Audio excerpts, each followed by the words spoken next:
Celebes people, kalian pasti sudah tahu mitos tentang informasi keretakan biduk rumah tangga pasangan selebriti Vena Melinda dan Ferry Irawan.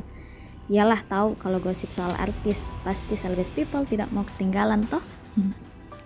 Informasi terbarunya, Polda Jawa Timur secara resmi menaikkan status Ferry Irawan, suami Vena Melinda, menjadi tersangka atas kasus kekerasan dalam rumah tangga.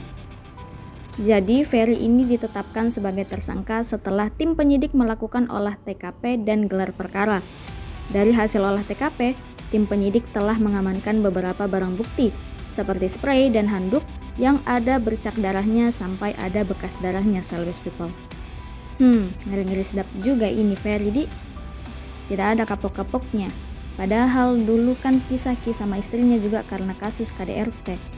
Dalam kasus ini Ferry dikenakan pasal 44 dan 45 Undang-Undang Nomor 23 Tahun 2004 tentang KDRT. Ancaman hukumannya kata polisi bisa sampai 5 tahun penjara. Meski jadi tersangka tapi belum ditahan ini Ferry Celebes people. Usia pernikahan Vena Melinda dan Ferry Irawan sendiri belum cukup 1 tahun. Keduanya menikah di White Sands Beach Retreat, Bali pada 7 Maret 2022 lalu.